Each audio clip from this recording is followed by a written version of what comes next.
Bienvenue sur La Voix du CDO, le podcast dédié à tous les leaders et dirigeants de la transformation digitale. PDG, DG, CDO, DSI, CMO, etc. Vous souhaitez comprendre, piloter et réussir votre transformation digitale. Ici, pas de théories stériles. Nous donnons la parole à ceux qui façonnent le changement, explorant les stratégies, les technologies, les pratiques qui transforment les organisations. Nous parlons de l'IA, la blockchain, la cybersécurité, la data, les digital workplace, autant d'innovations au service du progrès, de l'accélération du business et de la satisfaction de vos clients. Succès ou échec, chaque expérience partagée est une leçon concrète pour vous aider à agir. Leader d'aujourd'hui et de demain, abonnez-vous et restez à l'avant-garde du changement. Voilà, bien, bonjour à tous, bonjour à nos fidèles auditeurs et bonjour Dawson. Et je me rends compte d'ailleurs que nous fêtons aujourd'hui notre 10e épisode. Oui, tout à fait. Merci Miguel pour cette aventure que nous partageons ensemble. Et merci à tous nos invités depuis les 9 épisodes précédents, parce que c'est grâce à eux et à tous ces échanges extrêmement riches que nous devons le succès de notre podcast. Donc, nous comptons continuer sur notre lancée, bien entendu. Alors aujourd'hui, nous recevons deux invités, Hervé Deroux et Mamoudou Traoré, que je vais laisser se présenter, bien entendu, eux-mêmes. Mais nous allons parler, à travers la riche expérience de ces invités, de multiples dimensions de la transformation digitale, qu'elles soient techniques, culturelles et sociologiques. On va aller de l'architecture au facility management, en passant par la francophonie et le portrait corporate, impatient d'en savoir plus, donc grâce à nos invités. Donc Hervé et Mamoudou, si vous voulez bien vous présenter, nous dire qui vous êtes et quels sont vos sujets de prédilection du moment. Eh bien, voilà, la balle est de votre côté. Peut-être Hervé pour commencer. Allez, c'est parti. Alors, oui, moi je suis Hervé Deroux. Grosso modo, je travaille sur la transformation digitale des entreprises, mais j'aime pas trop. Il faudrait supprimer le mot digital. Il faudrait parler de transformation des entreprises. Le digital n'étant qu'un outil à mes yeux. Et effectivement, j'ai un parcours qui est assez atypique. Moi, je viens pas du tout du milieu de l'informatique. Je viens du milieu de l'architecture. Et quelle est la relation entre l'architecture et la transformation d'une entreprise? Grosso modo, on a quand même pas mal de similitudes. D'abord, il y a la curiosité, il y a l'écoute de l'autre, il y a structurer une information. Alors, structurer une information, c'est-à-dire qu'en architecture, on a un cahier des charges et il faut faire avec. Ensuite, on a un environnement. Et l'environnement en architecture, c'est évidemment tout ce qui est autour d'un bâtiment, par exemple, ce qu'on va appeler l'urbanisation. Et en réalité, dans le milieu de la transformation de l'entreprise, on va retrouver tous ces ingrédients. On va retrouver la curiosité. Il faut vraiment comprendre son client, comprendre la culture de l'entreprise. Donc, en architecture, on essaye de comprendre son territoire. Évidemment, on fait un bâtiment pour quelque chose, mais par rapport à un territoire, par rapport à une histoire d'un territoire, donc la culture. Et là, on va devoir faire avec la culture de l'entreprise. L'urbanisation, c'est la même chose. L'urbanisation, c'est on va devoir faire avec les existants dans une entreprise. Et en architecture, c'est exactement la même chose. La curiosité, évidemment, quand on fait de l'architecture, on est curieux des nouveautés, on est curieux, on est toujours attentif aux progrès, aux nouvelles choses qui se font. Et en informatique, si jamais vous arrêtez d'être curieux, je crois que vous êtes mort d'entrée de jeu. Donc c'est la même chose. Il faut avoir une curiosité, une veille, et au travers tous les moyens possibles et imaginables. Donc voilà, en fait, la relation entre l'architecture et la transformation d'entreprise, c'est exactement la même chose, c'est le même schéma. En fait, si on fait le schéma de tout ce qu'il faut faire en supprimant l'en-tête, c'est un décalcomanie, en fait, purement et simplement, c'est transposable. Donc voilà pour cela. Et puis, ma foi, après l'architecture, je suis tombé, il y a eu un cow-boy qui a fait la guerre en 91, qui était la guerre du Golfe. Et là, j'ai perdu, en fait, en une semaine, tous mes projets. Donc, ça, c'était très comique. Donc, changement de cap. Et j'étais à l'époque la première entreprise française à travailler en 3D pour faire des projets complets. Alors, le 2D existait déjà au travers AutoCAD, mais là, on travaillait directement en 3D. Donc, ça faisait les plans, les coupes, les élévations, les perspectives. Et cet éditeur m'a dit, mais au fait, vous renouvelez pas votre licence, pourquoi donc? Je lui explique la situation.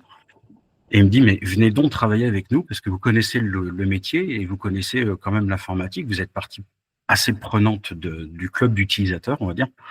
Donc, venez avec nous. Et effectivement, je suis passé comme cela du monde clair au mode obscur à ce moment-là, donc vers les années 91, 92. Et là, évidemment, on commençait à travailler non seulement en dessin, donc assisté par ordinateur, mais on travaillait également au début du BIM. Le BIM, c'est la faculté d'associer de l'alphanumérique à un dessin. Donc l'idée première du BIM, c'était évidemment la maintenance du bâti, puisque quand on dessinait un bâtiment, on pouvait dire, bah tiens, c'est un ascenseur de usage intensif, donc cet organe coûte X et sa maintenance nécessite, voilà quel est le plan de maintenance pour les 10 ou 15 ou 50 prochaines années. Et tout était comme ça, du moins dans la théorie, hein, c'était de pouvoir raccrocher des modèles data, donc du numérique à du dessin. Et puis de là, on est arrivé au facility management. Alors le facility management, c'est pas du BIM. Hein. Le facility management, c'est savoir comment est utilisé un bâtiment. Donc on a un bâtiment et on se dit ok, il y a 15 000 mètres carrés, c'est formidable, c'est génial. On a les plans, c'est super. Mais au fait, comment est utilisé le bâtiment? Quelle est la vie, une fois qu'il est sorti de terre, ce bâtiment? Quelle est la vie de ce bâtiment? Alors Hervé, je me permets de te couper, c'est juste pour nos auditeurs, le BIM, c'est Building Information Modeling. C'est pour que les deux comprennent, c'est vraiment la construction dans le bâtiment de manière globale, des plans d'architecture, si je me trompe pas. Exactement, tout à fait. Mais ça permet de faire la maintenance donc prédictive, hein, le data, et ça permet également de faire le devisage, hein, tout simplement, puisque on sait combien on a mis de mètres linéaires de tuyaux et combien on a coulé de béton, quoi, grosso modo, hein, si je simplifie l'histoire, c'est un peu ça. Et dans le facility management, c'est la faculté de savoir donc comment vit le bâtiment, comment est occupé le bâtiment. Et là, l'humain, en fait, a toute son importance parce que effectivement, on va parler majoritairement, par exemple, d'entreprise. Et une entreprise occupe du bâtiment pour faire son métier. Sous-entendu, le bâtiment, c'est le contenant. Et le contenu, c'est le métier, c'est les gens. Les gens et les outils. Donc, qui et où? Qui occupe quelle surface? Pourquoi? Est-ce que cette surface, qui est un bureau ou une salle de réunion ou une zone de stockage ou etc., est exploitable, oui ou non? Est-ce qu'il y a eu un désordre, un événement qui ne permet plus d'exploiter cette surface? Est-ce que c'est une surface ouverte au public ou fermée au public? Est-ce qu'il y a des zones de sécurité à émettre? Enfin voilà, c'est le facility management. Okay. Et cela, quand je suis rentré en France en 99, j'ai créé ma société parce que sur le papier, c'était formidable, mais on avait des logiciels en dur, donc des logiciels très, très compliqués où il fallait plus d'une année de formation des utilisateurs pour pouvoir l'exploiter.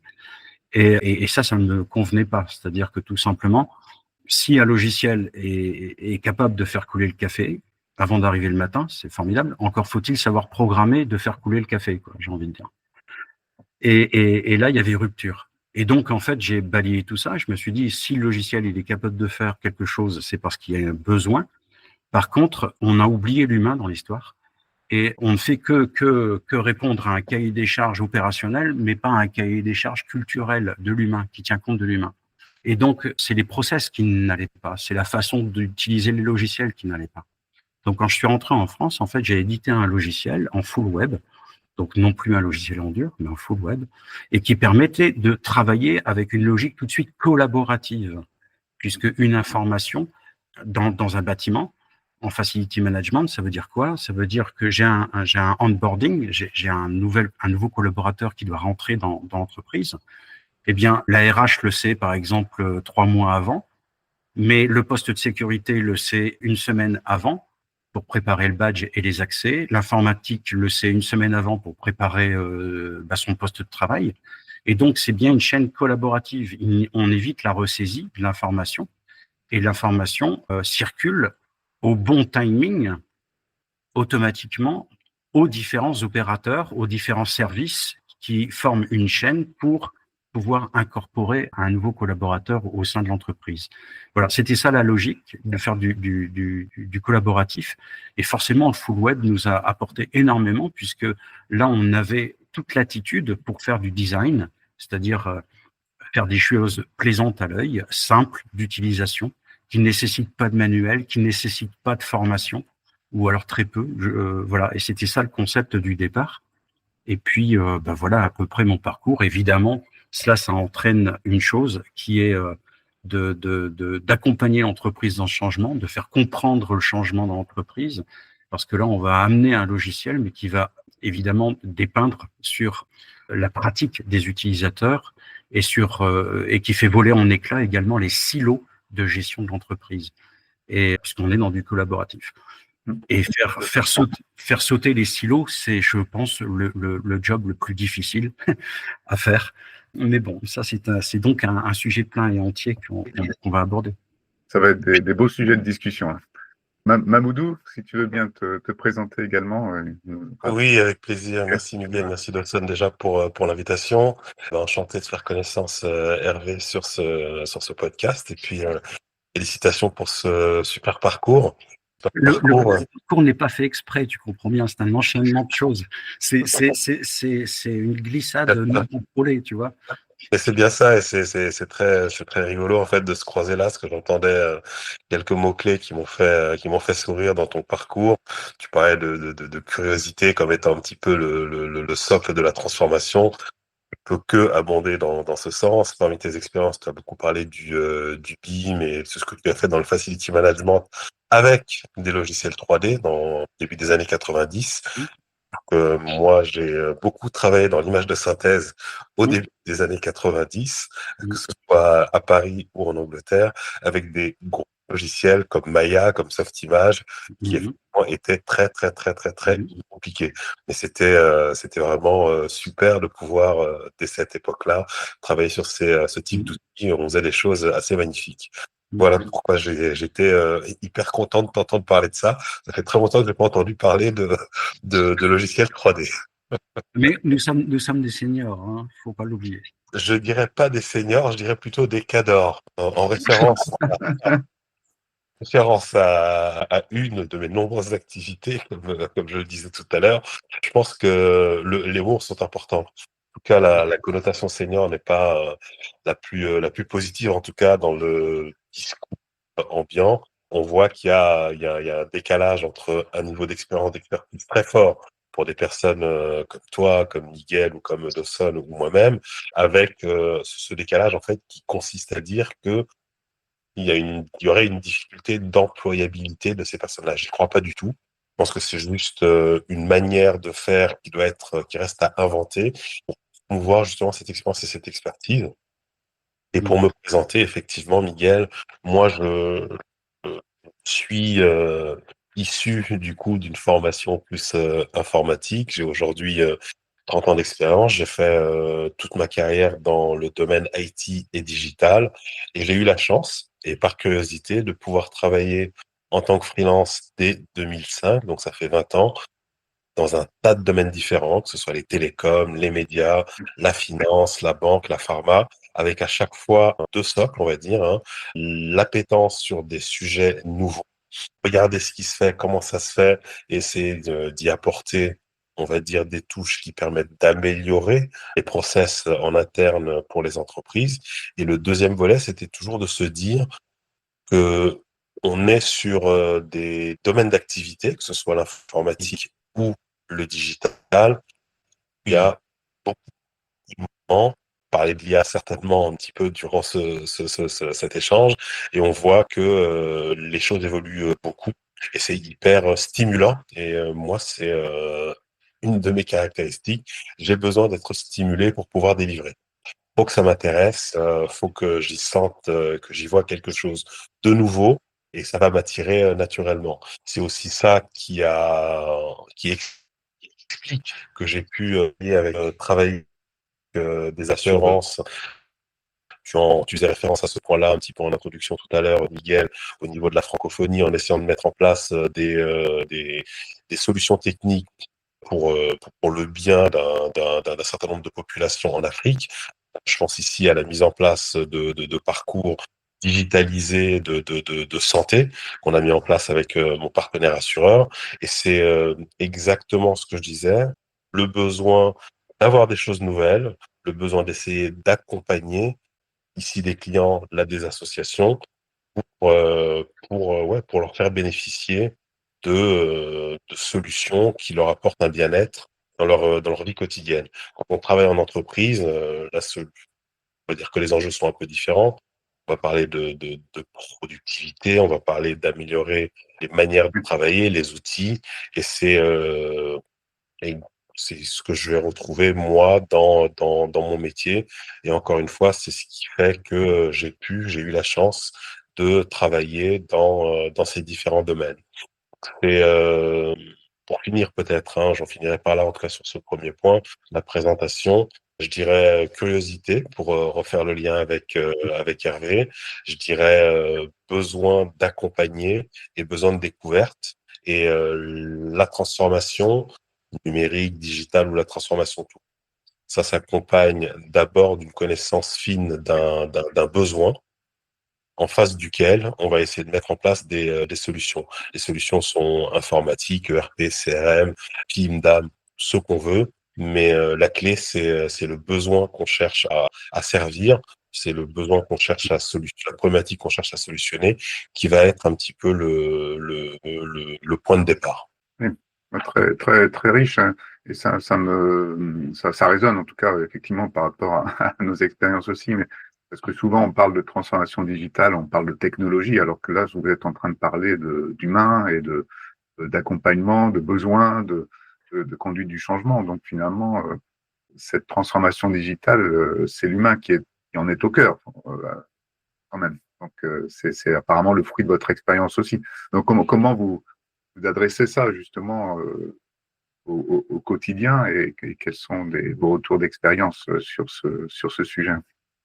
Alors moi, je vais prendre la parole un petit peu là-dessus pour commencer, avant de donner la parole à Hervé. Dans mes dernières expériences de manager de transition, je suis souvent consulté, appelé, mandaté pour traiter des difficultés, des problèmes liés à la mise en place de projets, de programmes qui sont compliqués. Ça a été un petit peu le fil rouge. Et c'est aussi pour ça qu'on fait appel à des personnes qui ont une certaine seniorité, une certaine expertise, parce qu'elles ont vu de cas difficiles, elles en sont sorties et elles peuvent mettre cette expérience et cette expertise au service des entreprises qui les consultent. Mais en fait, lorsqu'on fait notre audit de démarrage, hein, c'est un petit peu la méthodologie qu'on a tous lorsqu'on arrive dans un nouvel environnement, on a besoin de comprendre ce qu'il se passe sur plusieurs couches de l'environnement. Qui sont les personnes? Quels sont les liens entre ces personnes? Donc, on va parler de communication. Quelle est la couche technique? Quels sont les problèmes au niveau de cette couche technique? Et surtout, quel est l'enjeu du manager qui nous a recrutés, le président ou le DG de la boîte qui a fait appel au manager de transition? Et bien souvent, je trouve que on est sur une répartition un tiers, un tiers, un tiers. Un tiers de vrais problèmes de stratégie, pas de stratégie, mais plutôt de communication de la stratégie, communication de la vision. Il faut que ce que le dirigeant veut faire soit compris sur toute la chaîne de l'entreprise. Ça ne doit pas s'arrêter comme ex ou un codir, mais ça doit être compris également par du middle management ou par les personnes de la société qui sont impliquées dans ce projet. Et on se rend compte que de temps en temps, entre une vision amont et ce qui se passe en aval, on n'a pas forcément la même compréhension parce que ça n'a pas été expliqué. Donc là, pour moi, c'est le premier tiers. Le deuxième tiers, c'est probablement un tiers lié à la communication, aux échanges. On va parler de querelles politiques, on connaît ça, on connaît les luttes de pouvoir qui peuvent être présentes dans un COMEX ou dans un CODIR, entre deux, trois poids lourds qui sont pas d'accord sur une manière de faire. Et dans tout ça, nous, on arrive. Bon, là, ça nécessite d'avoir quelques capacités diplomatiques, on va dire, pour, C'est clair. pour pouvoir avancer. Et le troisième tiers, c'est effectivement un tiers tech. On est dans le digital, on est dans l'IT pour ma part. Et effectivement, le tiers tech, il est important. Et le tiers tech, ça va être de comprendre quels sont les outils. Est-ce que ça répond vraiment aux enjeux des personnes qui utilisent cet outil? Est-ce que on sait mesurer la manière dont cet outil est utilisé et les bénéfices qu'on en tire?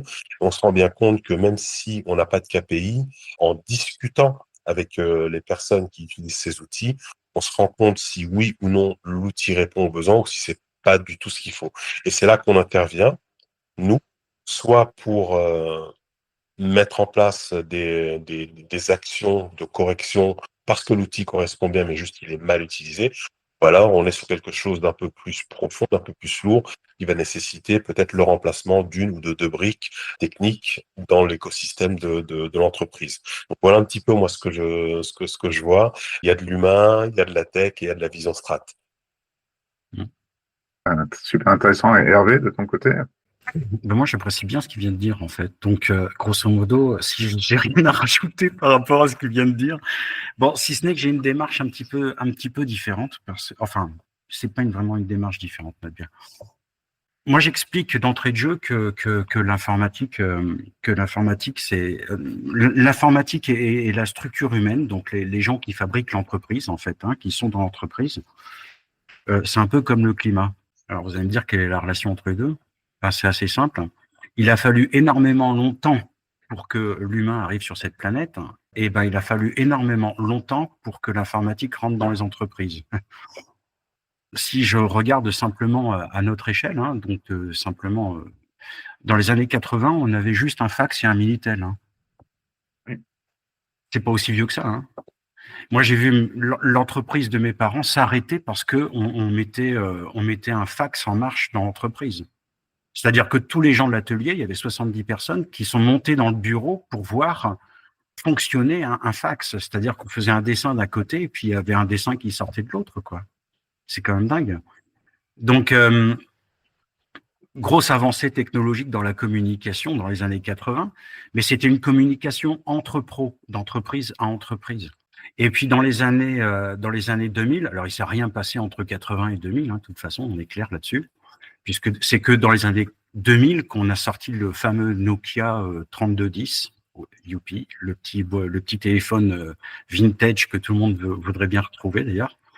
C'est que dans ces années-là qu'on a créé, entre guillemets, le mail, mais c'était toujours une communication entre pros dans les années 2000. Tous ces moyens de communication, c'était d'entreprise à entreprise. Et puis, il a fallu attendre 2010, 2007, la sortie du premier iPhone. 2015, on a les réseaux sociaux qui sortent, on a des applications, on a des tablettes, on a le premier mot cloud qui arrive. On fait enfin de la visioconférence avec Skype d'ailleurs. Et là, on commence à discuter différemment. On est entre pros vers les particuliers, des particuliers vers les pros et entre particuliers sur les pros. Par les réseaux sociaux, par les forums, on discutait des entreprises entre particuliers. On donnait notre avis sur des entreprises ou sur des produits entre particuliers via des forums. On apprenait de l'information, on se cultivait via des forums. On posait des questions, mais comment ça marche? Et puis sur les forums, on vous répondait. Ah ben regarde, il suffit de cliquer ici, cliquer là, et puis tu arriveras à ton résultat. Au travers des forums. Moi, je l'ai bien connu au travers de la photo, en tout cas. C'est voilà, on s'échangeait des photos et puis on discutait en disant mais comment tu arrives à ce résultat? J'y arrive pas, aide-moi. Et on avait plein d'inconnus. Voilà, plein d'inconnus. Donc tout ça pour dire quoi? Ben, tout ça pour dire que ce n'est que depuis les années 2015 à tout casser. Donc ça fait que 10 ans où on a quelque chose de dynamique. Mais ça a changé foncièrement les choses. Ça a changé énormément de choses. Maintenant, avec le téléphone, tout le monde est habitué à l'immédiateté, donc à la collaboration. Et donc, dans l'entreprise, le résultat, c'est quoi? Ben, c'est tout simplement que les gens ne comprennent plus pourquoi, pour une simple question du type combien on a de salariés dans le bâtiment à la date d'aujourd'hui, ou combien on a d'intérimaires, ou combien on a de freelance qui viennent justement occuper des lieux. Une simple question comme ça, en fait, on a la réponse qu'a posteriori, c'est-à-dire qu'à un moment où on fait la facturation ou au moment où on fait la paye. C'est-à-dire qu'en temps réel, on n'a pas l'info. Et donc, dans l'entreprise, on a des pratiques qui changent de par les individus. Les individus communiquent entre eux, on s'envoie même plus des SMS d'ailleurs, c'est fini cette histoire. Mais on communique, on est tout le temps en lien, en liaison avec via le digital, avec quelque chose, avec quelqu'un. Et dans l'entreprise, on a des salariés. Eh bien, ces salariés sont un exemple, c'est un échantillon de la civilisation d'aujourd'hui, en fait. Donc là où j'essaie de faire comprendre aux dirigeants, c'est que dans l'entreprise n'est pas en dehors de la société. Dans la société, les salariés sont des échantillons de la société. Donc pourquoi est-ce que l'entreprise devrait se comporter différemment que dans la société ?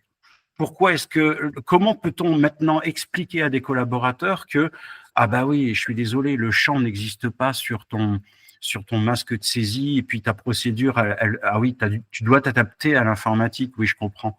Ah oui, et puis ton résultat, ah bah non, tu le sauras que le mois prochain, ton résultat, la réponse à ta question. Donc, ça devient inadmissible, ça devient insupportable. Ça fait partie de la qualité de vie au travail, j'ai envie de dire. Oui. On devient chèvre, c'est-à-dire que tout simplement, il y a le middle management qui pose une question, ou alors il y a le middle management auquel on pose une question, et il est dans la capacité de répondre par lui-même. Conclusion, il doit déranger 25 personnes, enfin j'exagère, il doit déranger 2-3 personnes pour trouver réponse qui planche sur la question, pour trouver réponse pour qu'il puisse faire remonter l'information à son N+1.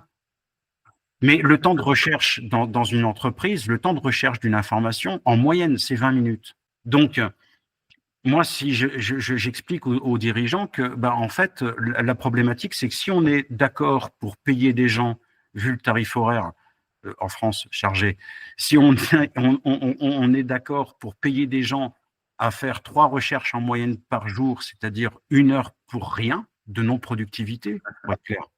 Eh bien, si on est d'accord avec ça, vu le nombre de salariés qu'il y a dans l'entreprise, moi j'ai en mémoire des bâtiments qui font 700 salariés administratifs.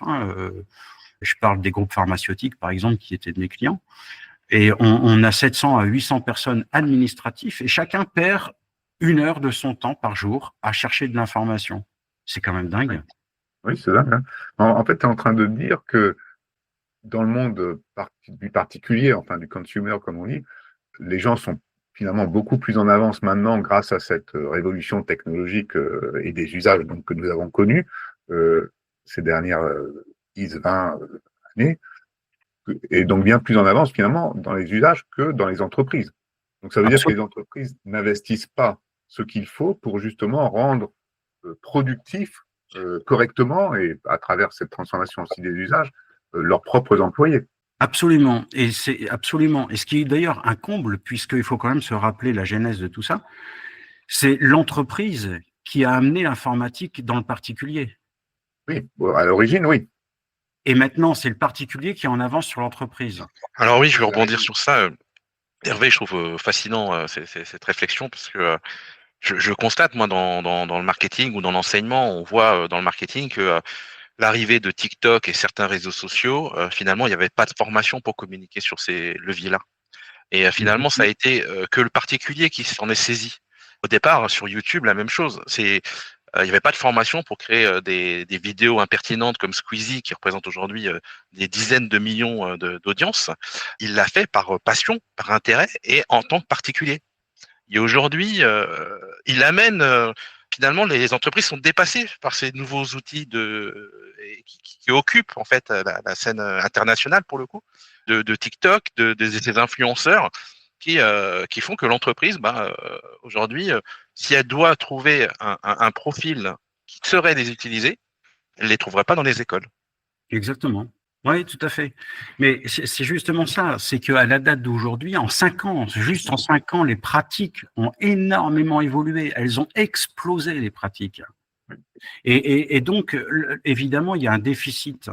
Alors, le particulier, lui, et ce qu'il y a de bien dans le particulier avec les technologies d'aujourd'hui, c'est qu'il va beaucoup plus vite que l'entreprise. Et c'est bien normal, puisqu'il est tout seul à décider. Il décide pour lui-même. Il n'a pas à demander l'avis à son N+1. Il dit, je télécharge telle appli sur mon téléphone, UK, tout ce que vous voulez, pour avoir de l'information.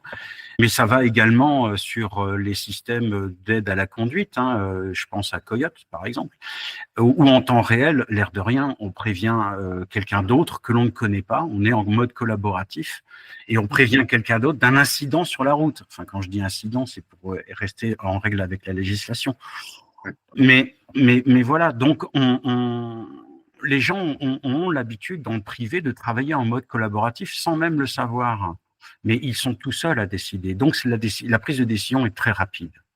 Oui. Mais ce qui est étonnant, c'est que ces mêmes personnes qui, dans le particulier, font ça, lorsqu'elles se retrouvent dans l'entreprise, parfois, enfin, ou souvent, elles n'ont pas l'idée et l'initiative de justement essayer de mettre en place ce même genre de système dans l'entreprise, pour le bien de l'entreprise. Mais exactement. Donc, toute la difficulté pour moi, et je rejoins là-dessus ce qu'a dit Mamoudou sur on a un problème de l'humain, des guerres de chapelle, etc. Dans l'entreprise, évidemment, on a un échantillon de la population. Donc, qui dit échantillon dit que tantôt une personne est privée, tantôt elle est corporate, elle fait partie de l'entreprise. Et donc, on oublie, il y a un changement d'habit. C'est-à-dire que il y a véritablement un changement d'habit. Il passe du jean à l'habit. Alors, je vais exagérer, mais il passe à l'habit de Mao Tse-tung, quoi. En fait, c'est mono habit, quoi. Et donc, il est pas disruptif. Il se comporte comme la masse le veut. C'est-à-dire que comme l'esprit d'entreprise le veut. Sociologiquement, on a le même problème. Une entreprise, par exemple, qui embauche son personnel, ses cadres, etc., toujours dans la même école. Et c'est hallucinant. On a un manque de culture dans l'entreprise, de mélange de culture dans l'entreprise. On veut ce qui nous ressemble. Mais cette monopensée nous freine. Il faut absolument, culturellement, dans l'entreprise, il faut accepter qu'on a un échantillon de la population et donc il faut accepter de la divergence. C'est la divergence qui fait le côté innovant et disruptif. Et évidemment, dans l'entreprise, si on le gère au digital, c'est exactement la même problématique. La personne rentre dans l'entreprise et se confond dans le moule de l'entreprise au lieu d'être innovante. L'innovation tient à l'individu, l'innovation ne tient pas à l'entreprise. Oui, alors je voulais rebondir sur ça. On le constate, moi, à travers les différents invités et mes différentes discussions, on constate qu'on va essayer de chercher un chef digital officer ou un consultant senior qui a un regard très avec beaucoup de hauteur, beaucoup de vision, sur lequel on va aller chercher un profil atypique. Et souvent, on constate que ce profil atypique, une fois qu'il est rentré dans l'entreprise, il faut qu'il s'institutionnalise.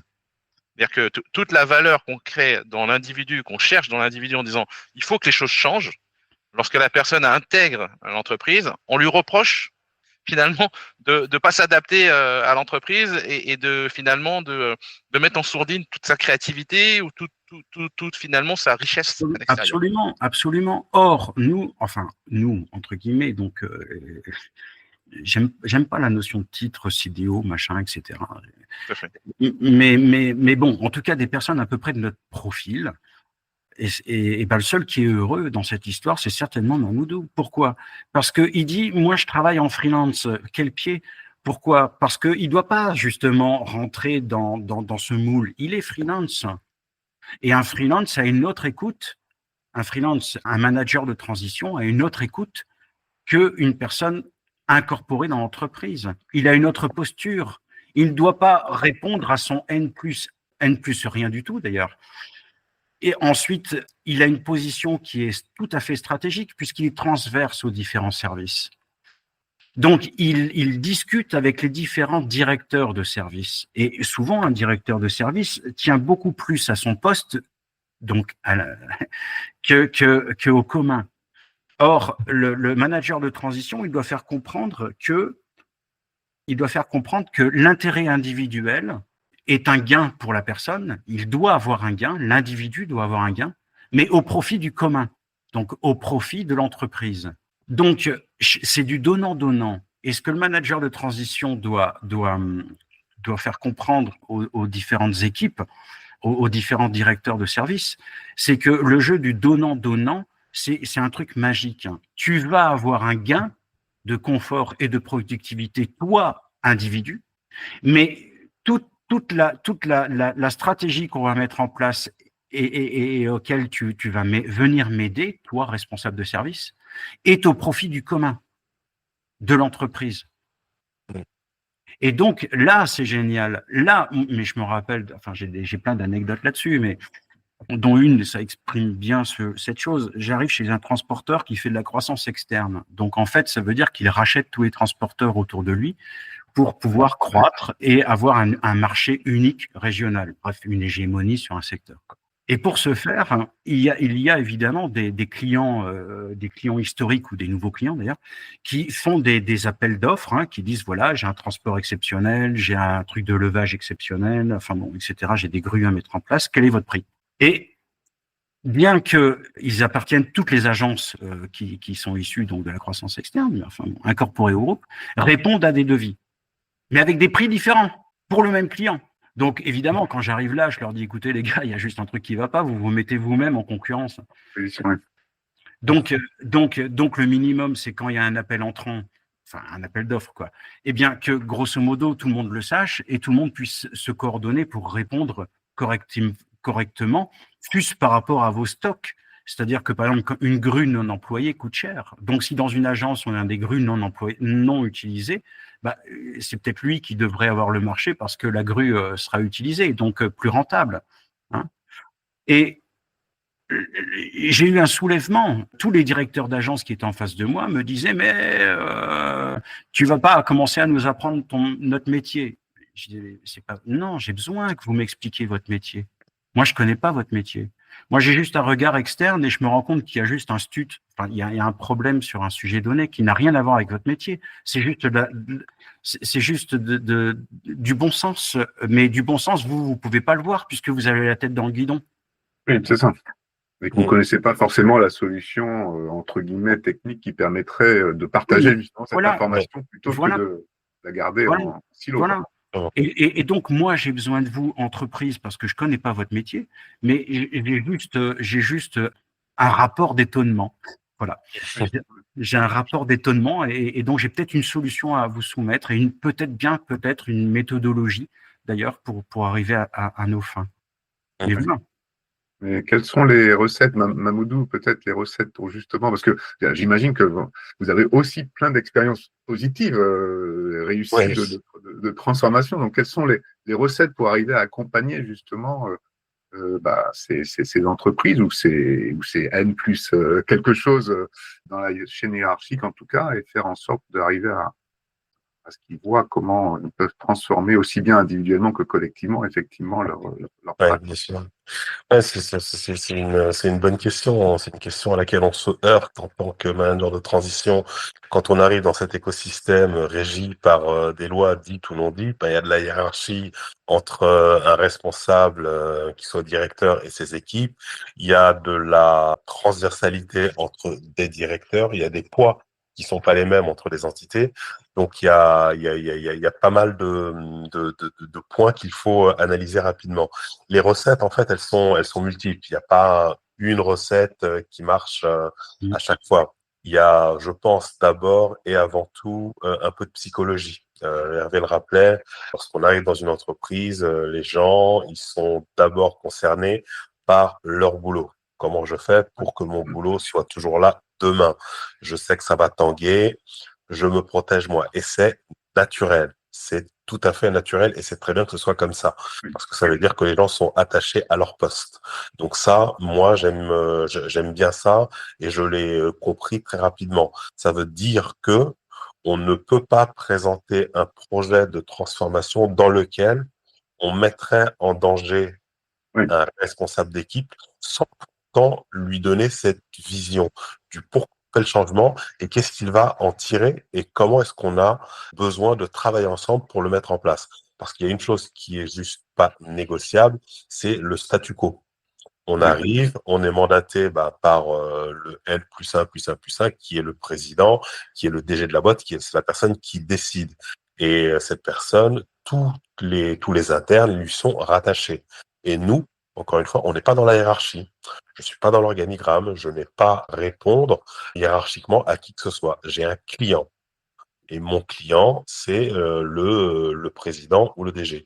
Donc, c'est cette personne qui me mandate pour faire quelque chose et j'ai toute latitude, toute légitimité pour mettre en place ces outils. Ça, j'essaie de le faire comprendre rapidement à mes interlocuteurs en leur disant clairement, ben, on est là pour travailler ensemble. Si je suis là, c'est qu'il y a des choses qu'on doit changer. Le changement, il n'a pas forcément à se faire dans la douleur, c'est pas vrai. Mais si ça doit être un peu difficile, ben, on traversera quand même les difficultés parce que de toute façon, il n'y a pas d'autre choix. Il y a un besoin de changement qui a été exprimé, ben, il faut qu'on mette en place ce changement. Il y a aussi un point qui est très important toujours dans cette approche qui consiste à lever les freins, c'est d'expliquer et de dire très rapidement que non, on n'est pas là pour prendre la place d'eux. Je suis pas là, moi, en tant qu'externe, pour arriver, dire, ben, il y a ça qui va pas, on va le changer, etc. Et puis demain, prendre un job. Il y a beaucoup de craintes qui sont présentes comme ça, en se disant, ben, quelle est cette personne qui vient d'arriver? Bien, qu'est-ce qu'elle fait? Est-ce qu'elle est pas là, en fait, quelque part pour me remplacer, prendre mon boulot? Et je l'explique, mais vraiment de manière très, très claire. Je ne suis pas là pour prendre le poste de qui que ce soit. Donc, c'est ma liberté. Je suis manager de transition depuis plusieurs années. Je suis très bien sur ce type d'activité et c'est ce qui me correspond aujourd'hui, c'est ce qui me plaît. Je ne sais pas si demain je serai internalisé, mais aujourd'hui, je suis très bien dans mon métier de manager de transition. Donc, dans manager de transition, il y a transition. Donc, je le répète, je ne suis pas là pour rester dans la société en tant que salarié. Et cette posture, cette liberté, une fois qu'elle est comprise et intégrée dans l'esprit des gens, les relations changent tout de suite. C'est-à-dire qu'on va pouvoir aller dans le fond des choses sans qu'il y ait d'arrière-pensée. Pensée qui consiste à se dire, mais pourquoi est-ce qu'il me pose autant de questions? Pourquoi il veut faire ça? Est-ce que derrière, il n'y a pas un agenda caché? Il n'y a pas d'agenda caché. Mon contrat, il va de telle date à telle date. Peut-être qu'il sera prolongé. En tout cas, voilà ce que j'ai signé avec le donneur d'ordre, qui est ton manager, qui est ton responsable hiérarchique. Que les choses soient bien claires. Donc, la première recette, je dirais, c'est la communication. C'est un enjeu psychologique que les uns et les autres ont au sein d'une société et essayer d'y apporter des réponses très claires. Non, je suis pas là pour prendre ton job et non, je suis pas là pour rester. Mais par contre, oui, il y a un besoin de changement. Il y a des problématiques qui ont été identifiées. Ben, il faut qu'on y travaille. Ça, je pense que c'est le premier sujet. Et ça, en fait, ça doit pas être uniquement de la com. C'est la deuxième recette. C'est que ça doit se traduire dans les faits. Tout au long de la mission, on doit montrer qu'effectivement, les problèmes, ben, ce sont également nos problèmes, en tout cas mes problèmes à moi. Je suis là pour les solutionner, mais je vais pas le faire tout seul. J'ai parlé du fait que j'ai travaillé dans beaucoup de domaines, que ce soit la banque, la finance, la pharma, le retail, le média. C'est autant de domaines que je ne connaissais pas de l'intérieur quand je suis arrivé. Donc je dis, j'explique, et je suis très à l'aise avec ça. Je ne connais pas ton métier. Voilà. Explique-moi comment ça marche. C'est quoi tes process? Pourquoi tu fais comme ça? Il y a beaucoup d'intelligence en interne. Les process peuvent ne pas être bien calés. On a un exemple que donnait Hervé aujourd'hui. Mais si ça a été mis en place comme ça, à un moment donné, c'est que ça devait être jugé très pertinent par les personnes qui l'ont mis en place. Peut-être que ça a mal vieilli, peut-être qu'il faut changer, mais j'ai toujours beaucoup de respect pour ce qui a été fait. Que c'est facile d'arriver en inspecteur des travaux finis en disant, bah, ça c'est pas bien, ça c'est pas bien, ça c'est pas bien. Oui, ok, très bien. Mais bon, ça a un historique, donc ça faut le comprendre, faut l'intégrer. Et donc tout au long de la mission, faut essayer d'être vraiment côte à côté des middle management, à côté des directeurs de BU, en leur disant, ben voilà, ben on va travailler ensemble, on va regarder comment est-ce qu'on peut qui améliorer son PNL, qui améliorer ta relation avec ton équipe parce que ça ne marche pas sur tel sujet. C'est le métier que je fais. Je pense que c'est hyper important de vraiment rester à niveau, de pas être hors sol. De pas être hors sol, c'est vraiment se rapprocher, d'être le plus proche possible des personnes et d'essayer de comprendre leurs problématiques et de mettre en place des solutions qui leur conviennent. C'est le troisième point. Le manager de transition, autant il a cette posture, cette liberté de parole, de ton, d'action, il ne mettra jamais en place une solution pérenne si les différents employés de l'entreprise avec lesquels il interagit ne sont pas en phase Ouais. avec ce qu'il met en place. Ça ne marche pas. Même la peur, entre guillemets, du grand chef, ça marche pas parce qu'on se dira, bah oui, devant le chef, on va dire, bah oui, bah très bien, il n'y a pas de souci, on va faire ça. C'est très bien que si c'est pas quelque chose qui est vraiment ancré, d'un mois, 2 mois, tout ce qui a été mis en place, bah, sera mis de côté. C'est fini. Hein. Je dirais que c'est comme pour résumer, je dirais qu'il n'y a pas forcément de recette miracle qui marche à tous les coups, parce qu'il y a beaucoup d'humains, on s'adresse à des gens. Par contre, il faut être vraiment faut incarner ce qu'on dit. Il faut incarner ce qu'on dit, je ne peux pas trouver d'autres mots. C'est vraiment dire, je suis à côté, la communication sera ouverte, parce qu'on intéresse que la communication soit ouverte, c'est le meilleur moyen pour moi d'avoir un retour d'information, d'avoir les vraies et bonnes informations, qu'elles soient bonnes ou mauvaises d'ailleurs, hein, quoi. Bonnes ou mauvaises, que ce soit des informations positives ou négatives, mais comprendre ce qui se passe vraiment. Si on n'a pas mis en place un socle de communication sain, ça ne marche pas. Il faut, encore une fois, avoir les bonnes informations pour mettre en place les bonnes actions. Et troisièmement, je dirais, ouais, effectivement, c'est vraiment montrer qu'on on est un membre de l'équipe, quoi. Même si on est là de manière temporaire, on est un membre de l'équipe et que nous, on est content, on a réussi notre mission. Si on met en place une solution, si on a résolu les problèmes pour lesquels on a été mandaté. Et on veut que ça dure. Je veux que ce que j'ai mis en place chez mes clients perdure et que ça puisse leur apporter de la valeur dans leurs activités. Oui, tout à fait. Et ça me fait penser également, par rapport à mes propres expériences aussi, très souvent, il y a aussi un problème de délai. Enfin, les projets informatiques, ils se font jamais en quelques jours. Et donc, ça peut parfois même durer sur des gros projets assez longtemps. Comment arriver à tenir sur la durée? Parce que souvent, les gens, voilà, on leur explique tel et tel bénéfice individuel, collectif, etc., mais ils ne le voient pas venir. Et eux, ils sont la tête dans le guidon avec leurs problèmes du quotidien. Et il faut arriver à les faire tenir dans la durée. Ouais. Comment arrivez-vous à gérer ça? Hein? Il y a juste une règle qui est intéressante, une vision qui est intéressante, qui vient du Lean d'ailleurs, et qui est la loi de Pareto. Et la loi de Pareto, moi je le dessine comme un serpent, et à un moment donné, il se lève la tête, évidemment, donc on a les 3/4 du corps qui est par terre, et on n'a que un quart, qui est hors sol, en fait, et qui est la tête, la vision. Et c'est la vision, la tête c'est la vision.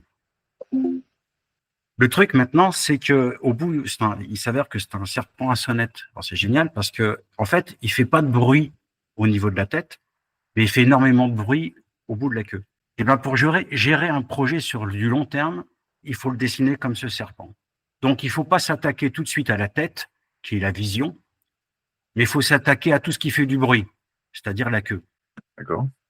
Et donc pour attaquer la queue, eh ben c'est quoi? C'est poser simplement des questions toutes simples à la totalité des gens qui sont impactés. Et vous n'allez pas traiter un ensemble. Vous allez juste traiter que des tout petits bouts qui vont rendre immédiatement service. Si je transpose ça, c'est dans l'entreprise, vous avez un salarié, un collaborateur qui a un néon qui clignote au-dessus de sa tête. Eh bien, il a une super chaise, le gars, il a un super bureau, mais il a un néon qui clignote. Il est agacé tous les jours, il n'arrive plus à travailler. Hein. Ça va coûter 5 €. Ce sera hyper rapide comme action de changer son néon. Eh bien, dans l'informatique, pour pouvoir entraîner tout le monde dans le projet sans perte, sans démission, on va dire, du projet, hein, sans oubli de l'objectif, il faut perpétuellement servir des petits bouts qui sont visibles et qui servent au plus grand nombre. Et comme ça, personne n'oublie qu'il y a un intérêt. Donc, encore une fois, on est dans le jeu du donnant-donnant. Je te donne un tout petit bout qui te règle 80% de tes problèmes, mais un tout petit bout. Pas qui règle d'ailleurs 80% de tes problèmes, c'est pas vrai. Qui règle 80% du truc qui t'énerve. Oui, du truc immédiat, voilà, et de l'irritant. Exactement. Exactement. Ouais. Et comme ça, du coup, au fur et à mesure, on devient l'aidant.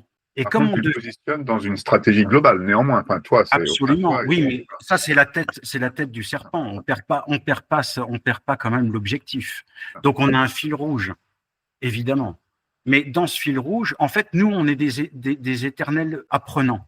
Mais c'est difficile d'être un éternel apprenant. Ça veut dire qu'il faut être tout le temps curieux, il faut être en veille perpétuelle, il faut être psychologique parce qu'il faut s'adresser correctement aux bonnes personnes.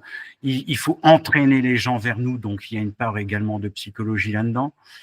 Et c'est ce que disait Mamoudou, de toute façon. Donc je suis pleinement d'accord avec ce qu'il dit.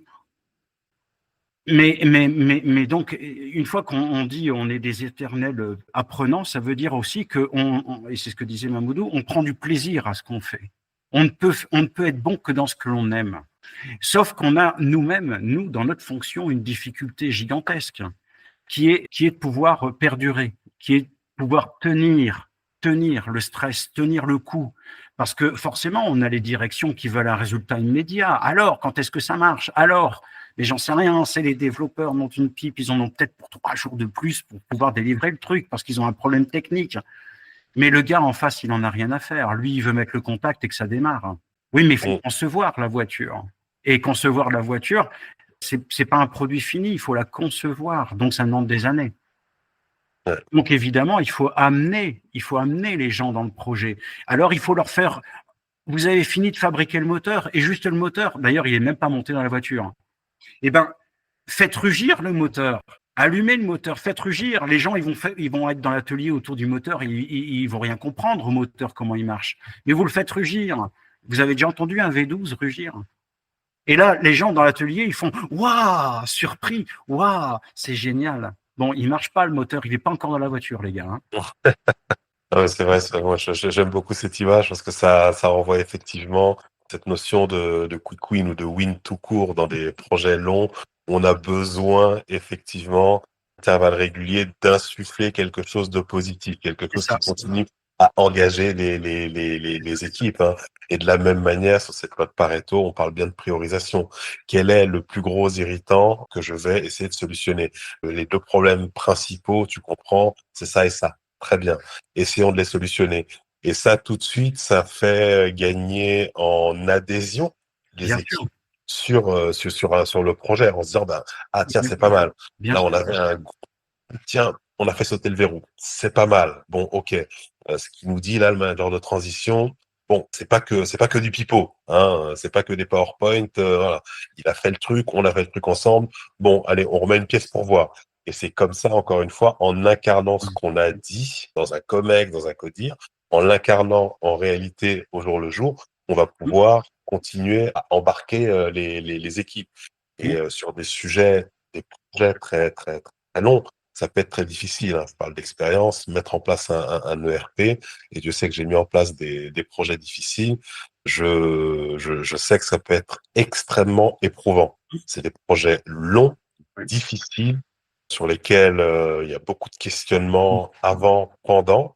Le après, quand on voit les gens utiliser la solution, on a juste un sourire, mais un sourire parce qu'on sait les étapes par lesquelles on est passé. Le avant, c'est très, très difficile. Le pendant, la mise en place de l'ERP, c'est extrêmement difficile. Et c'est typiquement le type de projet où, pour répondre à ta question, Miguel, où il faut, j'allais dire, ouais, il faut énormément d'énergie. Ça, c'est quelque chose qui te touche physiquement. En fait, tu y perds beaucoup, tu y mets beaucoup d'énergie. Mais c'est pour ça que heureusement qu'on aime notre métier et qu'on est curieux. Et qu'on adore notre métier, on est des dingues, mais on adore notre métier. Et le fait que, par exemple, tu aies travaillé dans X société pour X projet, renforce tes bases, tu vois, renforce tes socles. Donc, tu as traversé plein d'épreuves, etc. Donc, tu as une carapace ou une philosophie, enfin, d'ailleurs les deux, mais qui vient t'habiller, donc qui vient te protéger, en tout cas, te mettre en protection. Même si à chaque projet, effectivement, tu as un niveau de stress qui est capable de monter. Enfin, bref, moi, je me réveille à 3 heures du matin en me disant, ça y est, j'ai trouvé la solution, comment faire? Et voilà. Et puis, manque de bol, je pense me rendormir, mais non, à 4 heures du matin, j'ai une problématique qui vient dans mon cerveau. Donc, on habite, je pense, notre fonction, en tout cas. On Ouais, habite complètement notre d'accord. métier. C'est pas même pas une fonction. Là aussi, j'aime pas dire ça. On habite notre métier et on est au service, en tout cas, de l'autre. On est au service. Et moi, je vois les autres en trois parties. Je vois l'entreprise qui a un besoin, je vois les collaborateurs de l'entreprise qui ont des besoins et des attitudes différentes, et je vois ceux aussi qui sont dans l'ombre, les développeurs qu'on ne remercie jamais et où on leur fout une pression de dingue parce que on nous met une pression de dingue, donc on leur met une pression de dingue, et ça, c'est pas bien non plus. Donc, faut veiller à la santé de tout le monde, et y compris d'un autre, évidemment. Mais nous, on a du bol, mais vraiment, parce que nous, on adore ce qu'on fait.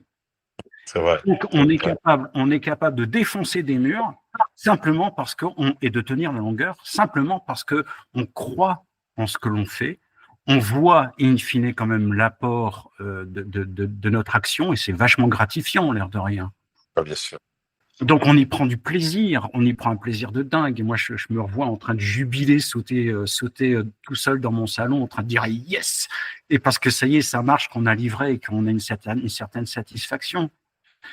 Voilà, et moi je pense que notre sens, en tout cas notre sens, c'est de concevoir des produits qui simplifient la vie en répondant à des besoins concrets. C'est ça notre boulot, en fait. Mm. Elle tient en une phrase. Et puis, secondo, alors moi je le tourne dans mon métier évidemment, mais c'est simplifier la gestion pour décupler l'innovation. Simplifier la gestion pour décupler l'innovation. Oui. Là, il y a un truc, alors je vais peut-être ouvrir une nouvelle porte, c'est un autre sujet, mais qui est comment faire adhérer, ça c'est la suite logique, note bien, comment faire adhérer les gens à un projet long. Mais il y a un truc formidable, Microsoft a inventé en 91, un truc comme ça, Visual Basic. Waouh, le premier logiciel qui permet de faire de la programmation visuelle, ce qu'on appelle aujourd'hui du no-code. Je suis pas d'accord sur le terme no-code, mais bon, ça c'est encore un autre débat. De la programmation visuelle. Eh bien, si on peut faire des ERP, ramener des logiciels, non pas pour traiter l'ensemble tout de suite de la problématique de l'entreprise, mais au travers un ERP, régler un tout petit problème d'un service. Juste en disant aux gens, toi tu connais ton métier, mais tu connais pas l'informatique. Ben tiens, regarde bien. Si tu peux déplacer sur une feuille ton formulaire, là, tu déplaces l'item nom, l'item prénom, l'item, je sais pas, date de naissance, l'item nom du fournisseur, ce que j'en sais moi, et ça y est, tu as ton formulaire qui marche, et d'ailleurs, tu peux régler toi-même ton workflow en parlant français. Si, alors, qu'est-ce qui se passe? Mais si, alors, qu'est-ce qui se passe? Et dans combien de temps ça doit être déclenché? Donc, en parlant français et avec simplement du glisser-déposer, toi, homme de métier, qui connais ton entreprise, qui connais ton process, enfin, qui connais tes procédures, eh bien, on va te régler un petit problème en te mettant un outil qui, sans connaissance informatique, te permettra de gérer un petit bout de ton problème, toi tout seul, comme un grand. Oui. Et donc, on va utiliser la connaissance métier et la connaissance du tissu de l'entreprise, c'est-à-dire la culture de l'entreprise. On va utiliser l'humain, l'homme de savoir, pour qu'il gère lui-même, en fait, ses besoins au travers le digital. Et là, on commence à devenir intelligent collaborativement, pour le coup. Oui, alors je vais rebondir sur ça parce que c'est vrai qu'on a abordé cet accompagnement au changement et toutes les problématiques et même la vision et la partie opérationnelle. Moi, ma réflexion, c'est aussi de se dire comment vous défendez, lorsque vous êtes sur votre projet, les besoins en ressources complémentaires. C'est-à-dire, ces projets-là, vous pouvez pas les gérer tout seul. La communication, c'est des sujets supplémentaires.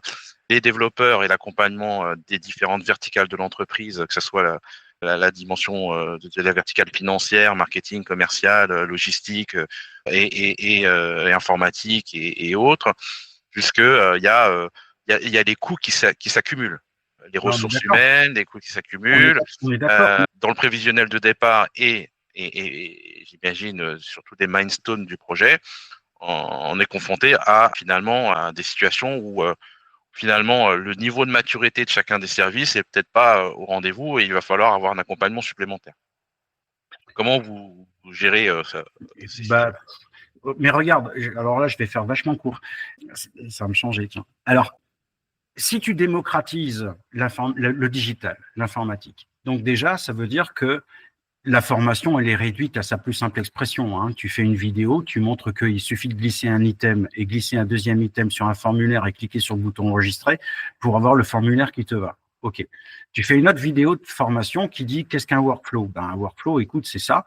C'est tu glisses un mot qui dit si, alors, quel machin, alors, en langage français, c'est-à-dire toujours langage humain et non pas langage informatique. OK. Ben, déjà, tu as supprimé ta formation. Oui, mais alors je parle pas de quelque chose qu'on va se projeter. Je parle d'aujourd'hui, la situation à l'état des lieux quand on rentre dans une entreprise. Aujourd'hui, lorsqu'on commence un projet, alors on n'a pas ces sujets d'outils encore no code, low code, et puis c'est toute une mouvance aujourd'hui de citizen dev, de développeurs sur cette thématique. C'est aujourd'hui, si on met l'humain au corps du sujet et qu'on a des niveaux de maturité, même au niveau je dirais de l'assistante, de la collaboratrice qui est elle, déjà le tableau Excel, c'est déjà un énorme, c'est un énorme obstacle, hein, et l'usage lorsque ça bug et que l'antivirus se met en place, bah déjà elle a 2 heures bloquées parce qu'elle va appeler le service informatique et va dire bon, il faut quelqu'un qui vient pour débugger ces sujets-là. On est dans ce sujet-là. Donc quand on gère un projet dans sa globalité, un grand projet, on a besoin de ressources parce que nous, on va gérer les sujets globaux quelque part en tant que manager de transition ou CTO, et on n'a pas forcément un service complet au démarrage. C'est peut-être là où il faut changer de façon de faire. Hein.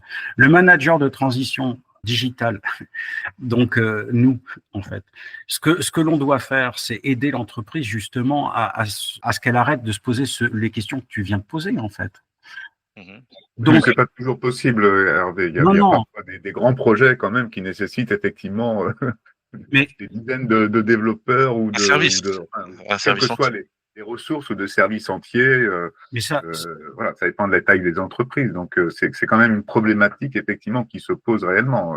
Comment arriver à convaincre de la nécessité de ces ressources. Hein.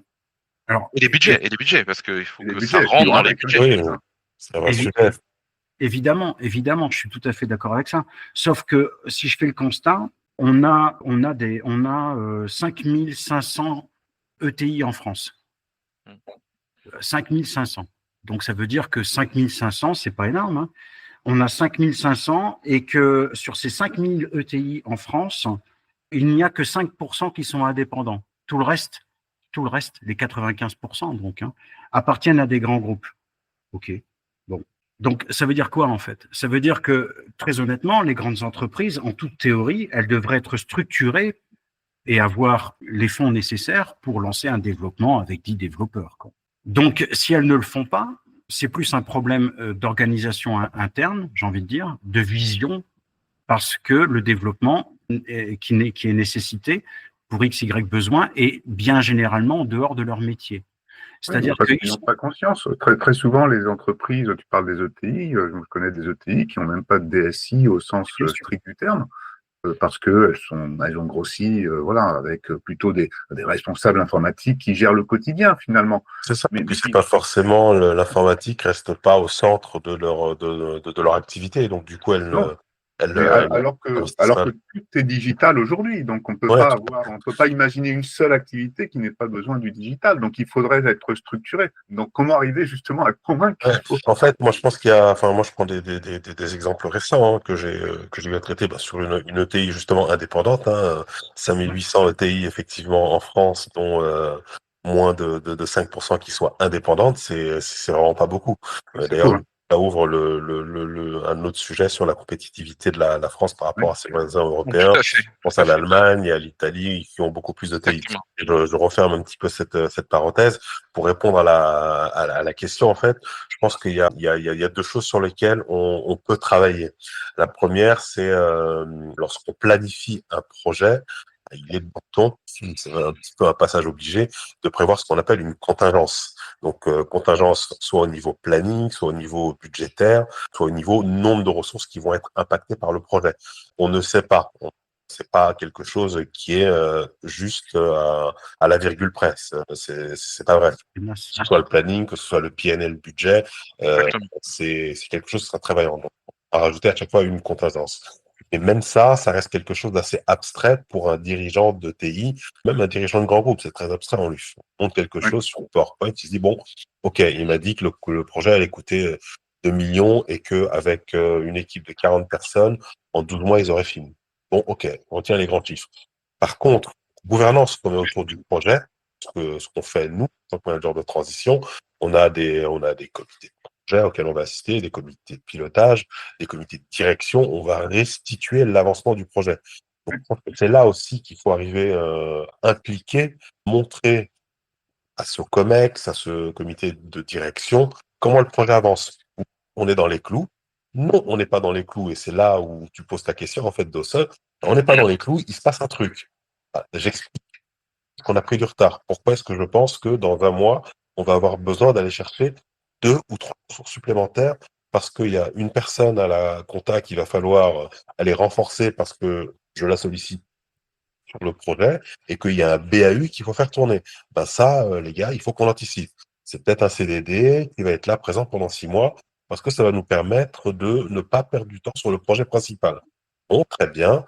Idem, ben, sur l'équipe de dev, on se rend compte que, Hervé le mentionnait, ben, il y a des problèmes techniques. Ils vont pas pouvoir délivrer comme on le pensait. On explique. On explique, encore une fois. On dit pas que ça va être acté, hein. Peut-être qu'on va te dire, bah non, le budget, tu nous demandes de rajouter 3 ETP et tu nous dis que tu prends un mois de plus sur le projet. Oui, c'est ce que je vois, moi, en tant que responsable du projet face à vous, comité exécutif. Donc, je vous explique ce qu'il en est. On peut me dire oui, très bien, on comprend, ben vas-y, t'as la rallonge budgétaire et on comprend que le planning va décaler parce que t'as expliqué.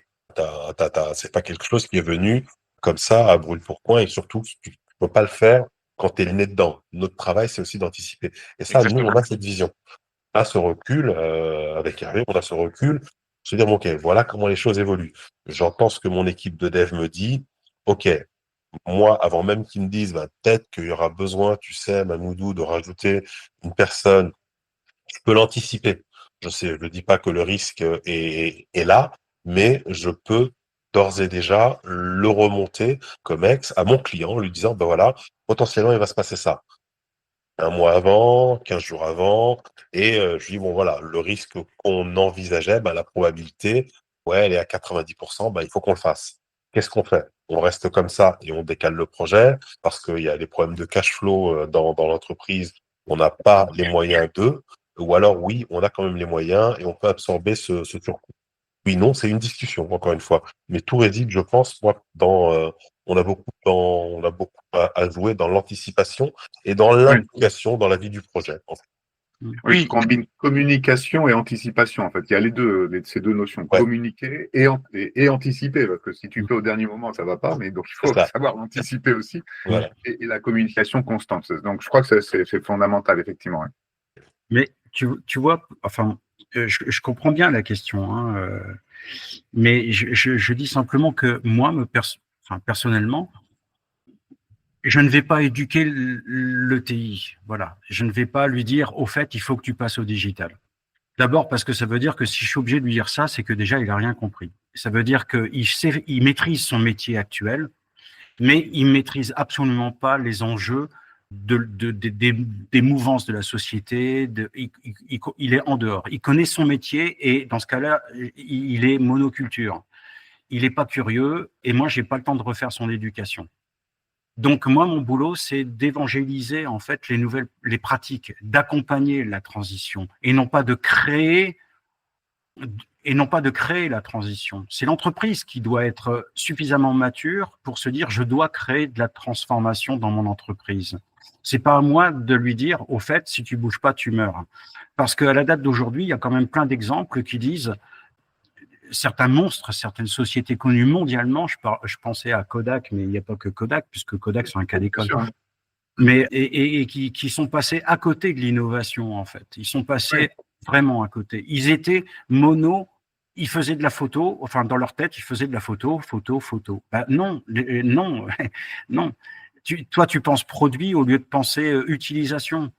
Tu penses ton produit, faire de la photo, alors que regarde, le digital commence à pointer son nez et on le voit de toutes parts. Nikon a eu le même problème. Nikon, CDO Digital, pourquoi faire? C'est pas grave, il y a juste leurs copains Sony qui l'ont compris 10 ans avant, quoi. Oui, alors Donc, Hervé, je pense qu'on est d'accord sur ça, c'est un prérequis. C'est sûr qu'on s'engagera pas. Enfin, je pense que tous les dirigeants de la transformation digitale ne s'engagera pas dans une entreprise où le PDG ou le dirigeant n'a pas conscience de l'enjeu de demain, puisque c'est-à-dire qu'on se battrait quotidiennement à essayer de le convaincre. Je pense qu'on n'est plus dans cette situation-là. Je pense que si on n'a pas l'appui du dirigeant à 100% dans ce projet de transformation qui est lourd, on l'a dit, Mamoudou l'a dit, c'est beaucoup de stress, beaucoup de tension, beaucoup d'occupations psychologiques, une charge mentale importante. On est quasiment l'entrepreneur ou le conseiller personnel du dirigeant pour l'emmener dans cette transformation. S'il n'y a pas cette prise de conscience, on a suffisamment d'entreprises aujourd'hui sur le marché qui ont besoin d'être accompagnées pour le laisser dans ce sujet-là à lui. tout à fait. Et ce Mais que vous êtes en train de dire d'ailleurs, c'est très intéressant parce que depuis le début, ça revient finalement. C'est que finalement, le seul sponsor vraiment de ce type de projet de transformation, c'est la direction générale ou la présidence. Mais ça ne peut être porté qu'à ce niveau-là. Ouais, complètement, Oui, complètement. complètement. C'est critique pour que ça marche. Il faut que ce soit porté par les plus hautes instances. Il faut qu'elles en aient. Je rejoins ce que dit Hervé. Pour pas, en tout cas, il faut qu'elles en aient pleinement conscience. Pourquoi est-ce que je fais ça? Et je sais les intérêts que je vais en tirer. Après, effectivement, on est, en tout cas, dans certains cas, obligé d'expliquer pourquoi c'est important. Parce que dans une réflexion, et je pense que ça vaut pour tout le monde, on se dit, on est persuadé que oui, ce projet, c'est hyper important. On se le dit au jour J. 3 mois après, on n'est plus très sûr. On se dit, tiens, c'est compliqué. Je vois bien que mes équipes sont en souffrance, elles n'aiment pas, etc. Mais il y a une courbe du changement, effectivement. Il y en a qui viennent me voir, qui me disent, non, non, non, finalement, ce truc, c'est nul. À un moment donné, le dirigeant ou même le comité de direction se dit, on va faire ça, quoi. Et donc, c'est cette phase un peu compliquée, cette phase de rejet, qu'il faut aussi, on le sait. Donc, faut être préparé. Faut être préparé et se dire que oui, de temps en temps, il y aura des questionnements de la part du donneur d'ordre lui-même qui viendra nous dire, ah oui, mais moi, mes équipes me disent que, oui, oui, tes équipes vont continuer à te le dire jusqu'à ce que on ait les premiers bénéfices, les premiers résultats concrets.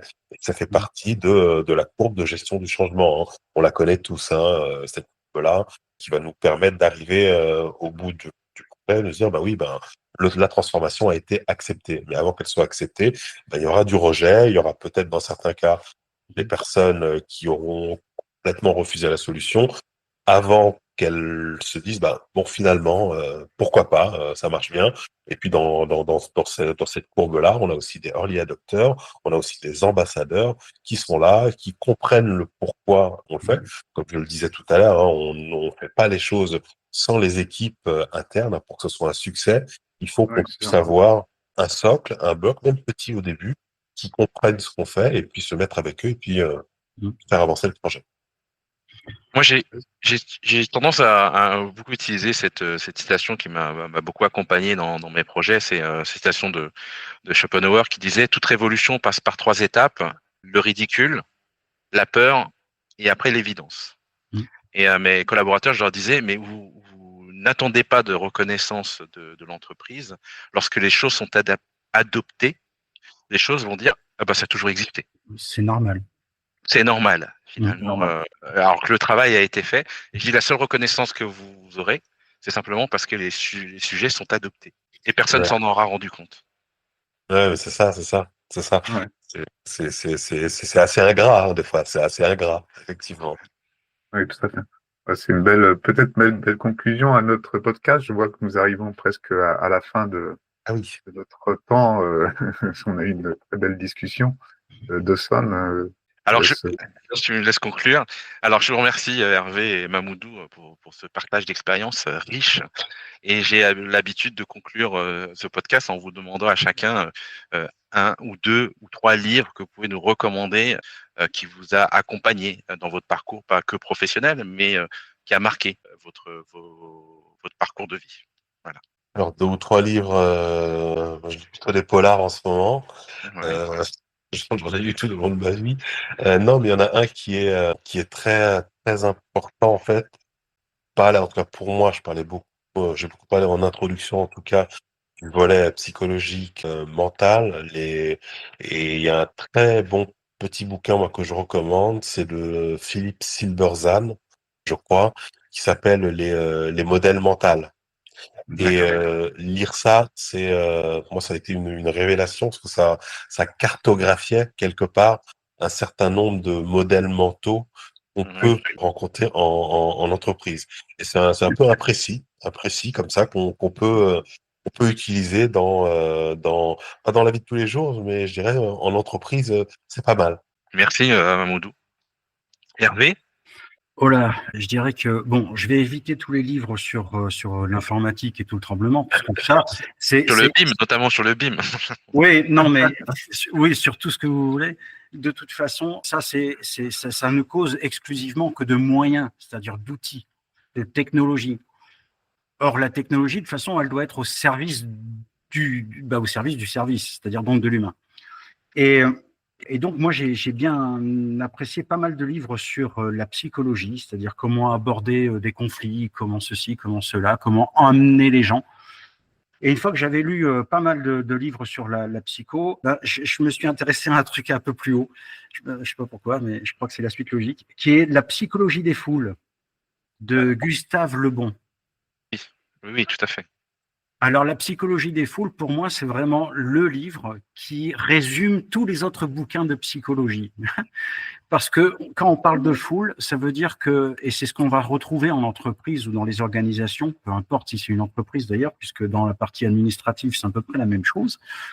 Donc, dans une organisation, quelle qu'elle soit, à un moment donné, il peut y avoir un emballement, il peut y avoir des hystéries, il peut y avoir un gars qui parle plus fort que les autres, qui a totalement tort, mais qui a l'ascendant sur le reste et qui fait que le projet n'avance pas, ou il est bloqué, ou il remet en question d'ailleurs le projet, enfin peu importe. Et donc la psychologie des foules nous apprend quand même que même le mec le plus intelligent, le plus diplômé, peut devenir complètement stupide dès lors qu'il est dans une foule. Parce Ouais. qu'il y a des comportements. Et les comportements, ce sont obligatoirement des comportements émotionnels et non pas des comportements logiques, rationnels. Et nous, notre job, il y a tellement de peur, un projet dure tellement longtemps que si au départ, le déclencheur, c'est le rationnel, on a l'émotionnel qui prend très, très, très, très vite le pas. Et on doit travailler sur la partie émotionnelle. La partie technique, c'est bon, ça va, on maîtrise, c'est bon, on va toujours y arriver. Et si on n'y arrive pas par ci, on y arrivera par là. Techniquement, on a toujours des solutions. D'ailleurs, on a envoyé quand même des hommes sur la Lune à coups de disquette 5 pouces 1 quart. Hein, enfin, je dis ça comme ça. Donc, on a toujours des solutions. Mais la partie émotionnelle est vraiment la partie la plus importante qui soit dans la gestion d'un projet. Et c'est là-dessus que tous nos efforts doivent être portés. Donc, la psychologie des masses, des foules, est quelque chose, à mon avis, d'important. Voilà.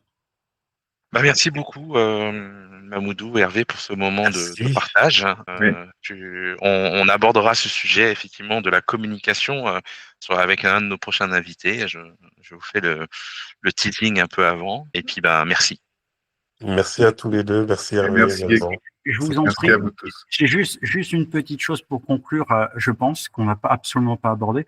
C'est pour moi, quand on parle d'IA, en fait, dans les entreprises, bah, c'est très bien, mais il faudrait déjà qu'elle sache gérer ses propres data, structurer sa propre information avant de pouvoir dire on va faire appel à une intelligence artificielle qui d'ailleurs n'a rien d'intelligent, qui est juste algorithmique. Et pour ce faire, il faut que l'entreprise elle réussisse à faire travailler collaborativement en fait ces gens. Et c'est le seul moyen d'y arriver pour être pertinent pour une future potentielle intelligence artificielle efficace et opérationnelle dans une entreprise. Voilà. Je Merci. te rejoins Hervé. Alors ça sera le sujet on t'invitera sur un autre sujet sur l'IA, Mamoudou aussi, hein, parce que c'est vrai que on a abordé beaucoup le sujet autour du management de transition, du changement et du management. L'IA effectivement occupe la scène aujourd'hui et fait partie d'une des révolutions que l'humanité est en train de vivre. Pour reprendre ce que disait Emmanuel, qui était un invité, pour lui c'est la 4e révolution de la communication. Il y a eu effectivement Gutenberg avec l'écriture et aujourd'hui celle-ci, effectivement, qui est un sujet passionnant, qui passionne, je pense, tous nos invités et nos interlocuteurs. Merci Oui. beaucoup. Merci beaucoup à vous. Au revoir. Et à très vite. Merci. Au revoir. Merci. Et voilà, c'est tout pour aujourd'hui sur la voie du CDO. J'espère que cet épisode vous a apporté des idées précieuses et a ouvert de nouvelles perspectives sur votre stratégie digitale. Si vous avez aimé notre conversation et que vous souhaitez soutenir le podcast, n'oubliez pas de le noter avec 5 étoiles et de laisser un commentaire sur votre plateforme d'écoute préférée. Votre soutien nous aide à grandir et à partager nos idées avec une communauté de plus en plus large. N'hésitez pas non plus à partager cet épisode à vos proches et sur LinkedIn et à taguer la voix du CDO. Retrouvez-nous le mois prochain pour un nouvel épisode plein de surprises, d'innovations et des invités toujours plus inspirants. D'ici là, continuez à innover, à expérimenter et à diriger. C'était un plaisir de vous avoir accompagné aujourd'hui. À très vite sur la voie du CDO.